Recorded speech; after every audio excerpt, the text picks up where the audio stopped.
Hey everybody, I'm back, and it's Sunday. A little shorter this week, so I want to try to get back on track. I want to start by saying, kids don't know how to cross the street. You know, I was out earlier today in the rain, and there were two kids on their bike, and some parent needs to explain to them what the red hand means. When the red hand is up, it means stop. I almost saw two kids on bikes without a kid get completely wiped out, but yet, I don't know. Maybe some parents aren't doing their job. Red means stop, green means go. Even the squirrels can tell you that. Ridiculous. Come on, guys. We're going to lose our children. Educate your children with stop and go mean. Nobody wants to hit a kid. Now, the Olympics are over. Today was the last day. The ceremonies, I think, are right now or earlier today. They're over. And go figure this. They were the lowest rated Olympics in like the last 40 years. I'm back to drinking my Truly, so we are back on track. So the lowest rated Olympics. Why? Because nobody wants to watch these woke, protesting, social justice warriors who don't like the country. They take away from the heroes and the patriots that are there for our country. Whether they are of color or not of color, there are many, many, many of them who are happy and proud and crying, draped in the American flag, and those are the ones I'm rooting for. Not the soccer team, except Carly Lloyd, who did not kneel. Good for you, Carly Lloyd. Did not succumb to that pressure, Carly. Good job for you. I was watching one of the events, and it was a little weird to me. I don't know how some of this stuff works. It's called kamate. It's a little like karate. And it was the gold medal match, and the guy was going for his country. They never won a gold medal before in any sport. He's up 4-1, right? It's like karate, and the dude goes for a jumping kick. The guy who kicks him, who's up 4-1, knocks him out, and he's disqualified. He was disqualified because the kick was too hard. What are they doing here? The kick was too hard. So the guy who won the gold medal, the ceremony had to be put off because he was unconscious in a concussion. Knocked out. So when he woke up, they said, "Hey, brother, you won the gold." I don't understand. Somebody please explain that to me. It's like here on the island, there are two coaches, with soccer coaches, and they won their state. First time ever these two coaches won their state. First time in the history of the school, and they were both fired from their positions because there were complaints from other parents that these two coaches favored and played the better players more. Yeah, you heard that. Can you imagine playing the better players more when you're trying to win? I don't know. Sounds kind of crazy to me, but once again, I'm old school like that. Let's go back to the Olympics. I had a DM from a fan who once again said I was racist. Always talk about race. Now, I am not a racist, and a racist card is used to put people down because there's no defense from it. So when I say I'm not a racist, you have to take it for face value, but you can watch all my videos. I love everybody. I don't care what color you are, what sex you are, what gender you are. I don't care if you're tall. I don't care if you're heavy set. I don't care. I just want you to be a good human being. I love good human beings. But apparently Simone Biles, it touches a nerve. It touches a nerve. So the DM I had was, "We know you and your kind. Crawl back under a rock." I don't know what my kind is. People believing in one race, the human race? Apparently you can't say anything about Simone Biles. Nothing at all. If you say anything about her, it's about color. Not about the fact that she quit her team and her story changed again. And her story changed again last week because now she couldn't compete because her aunt passed away. Simone, I'm sorry for your loss. I'm not joking about that. And I did not attack Simone Biles. I attacked the people who are holding her to this great hero worship for quitting. I don't think it's right. Once again, you make a commitment, you need to live up to the commitment and see it to the end. That's all I'm saying. Doesn't make me racist. She's a quitter. That's a fact. She let her team down. Her team rose up. That's a fact. There's nothing about me. Now, my boy Cuomo, man, charges are coming. Things are flying. I learned a lot of things about Cuomo. Apparently, he's so dumb that he's putting his hands up women's shirts in front of other people. And you know what else I learned? That a hug can be too tight. When your body touches another person's body during a hug, a reciprocal hug, whether I initiate or not, it can be too tight. I don't know, brother. You come in for a hug, you're getting a tight hug from me. I'll take my chances. You know what I call that? I don't call that harassment. I call it love. I call it love and happiness to see you. And next time I see you, any of my friends, you know the first thing you get from me? You get a hug. Why? Because I love you and I care for you. So let's stop making things what they're not. Cuomo should go to jail for many, many things. Apparently, though, before he goes to jail, his next book is in the works right now.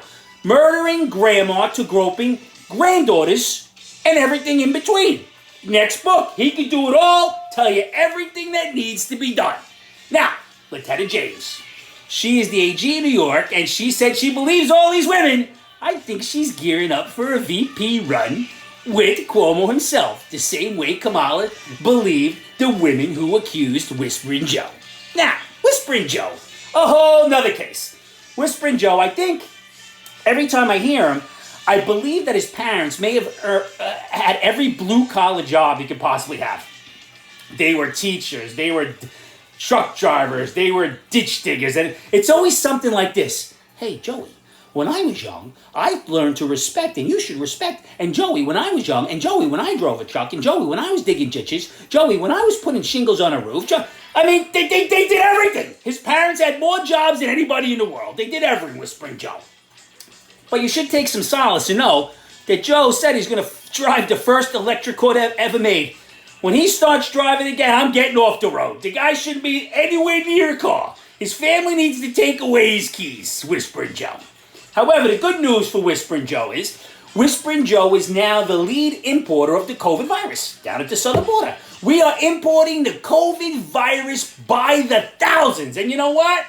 We're not paying for it up front. We're paying for it on the back end because we're putting the people up. We're giving them medical care. And you know what?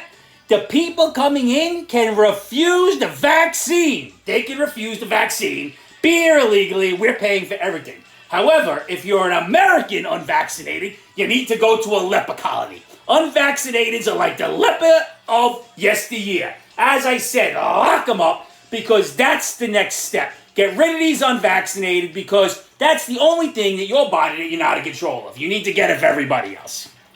Oh my God. This world really is something else. Now, I was watching something the other day, and it was a woman talking to the police officer when she got pulled over. It was a white woman, a white police officer. There was no race involved. And she said, "Officer, I'm not trying to be an asshole here. End of story." If that is how you are starting your conversation, you already know you're being a bit of an asshole. Or why would you say it? And why would you say it to a cop? I hope he threw the booker. One time, me and my man, Big Sam, were driving in the car, and he was polite, and the white officer gave the white teenager about 17 tickets for everything. And he was the politest kid in the world. The officer must have been having a bad day. But can you imagine if he opened his mouth? Just be respectful, man. I talk about it all the time.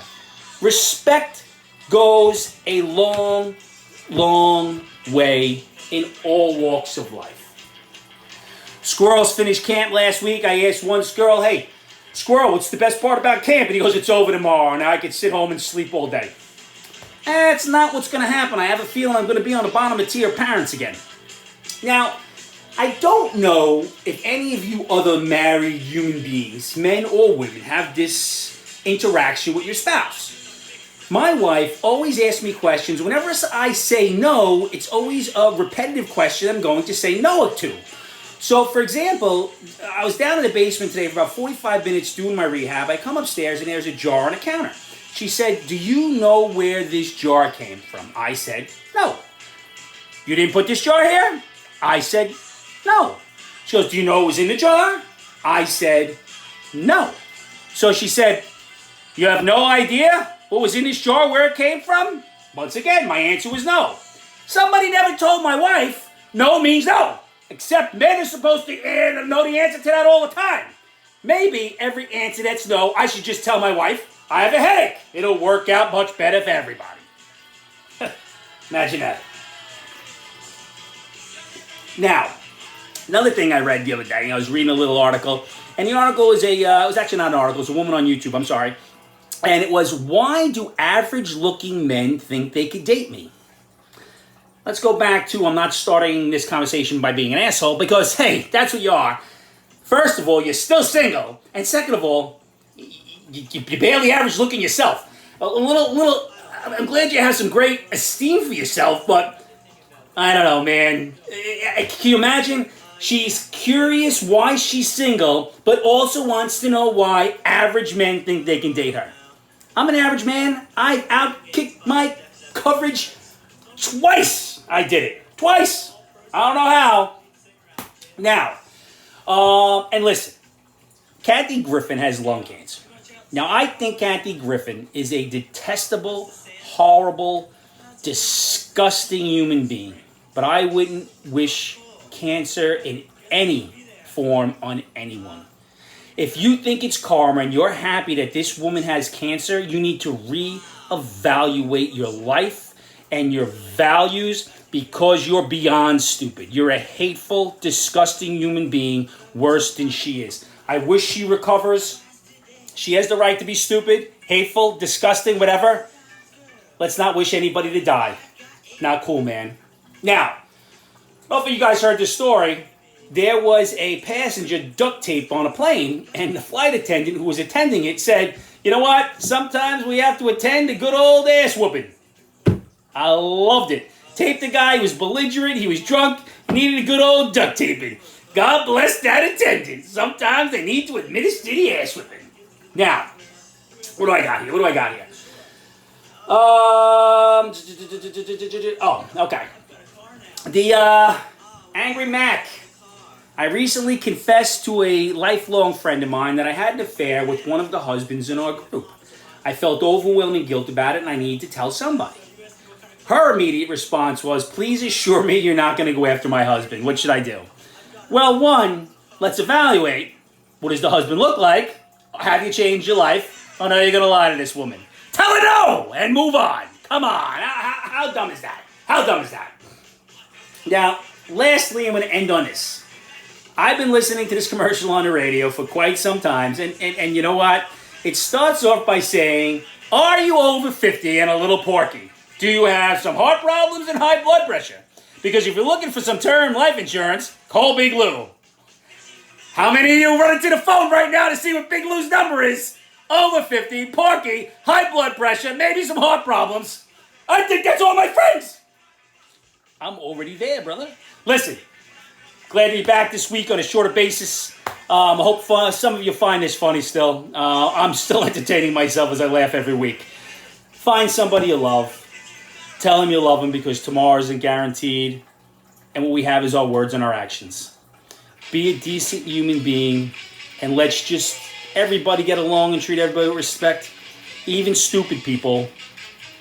Some of them are okay, some of them are alright. Hey guys, cheers, drink up, and I'll see you next week.